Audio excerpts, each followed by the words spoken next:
Frères, le vœu de mon cœur et ma prière à Dieu pour eux, c'est qu'ils soient sauvés.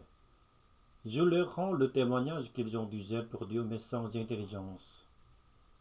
Ne connaissant pas la justice de Dieu et cherchant à établir leur propre justice, ils ne se sont pas soumis à la justice de Dieu. Le salut est pour quiconque croit au Seigneur. Que Christ est la fin de la loi pour la justification de tous ceux qui croient. En effet, Moïse définit ainsi la justice qui vient de la loi. L'homme qui mettra ces choses en pratique vivra par elles. Mais voici comment parle la justice qui vient de la foi. Ne dis pas en ton cœur qui montera au ciel, c'est en faire descendre Christ.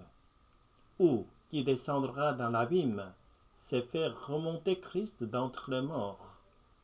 Que dit-elle donc?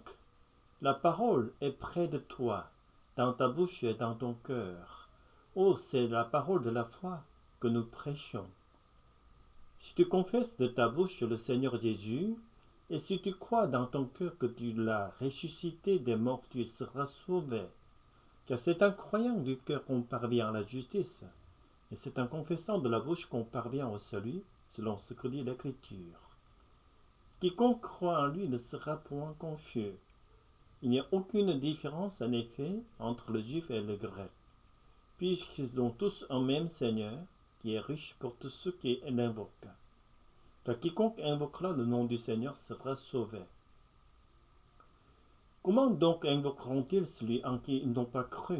Et comment croiront-ils en celui dont ils n'ont pas entendu parler? Et comment entendront-ils parler s'il n'y a personne qui prêche?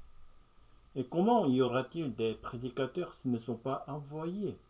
Selon qu'il est écrit qu'ils sont beaux des pieds de ceux qui annoncent la paix, de ceux qui annoncent de bonnes nouvelles. Mais tous n'ont pas obéi à la bonne nouvelle. Aussi Ésaïe dit-il, Seigneur, qui a cru à notre prédication. Ainsi, la foi vient de ce qu'on entend, et ce qu'on entend vient de la parole de Christ. Mais je dis, n'ont-ils pas entendu?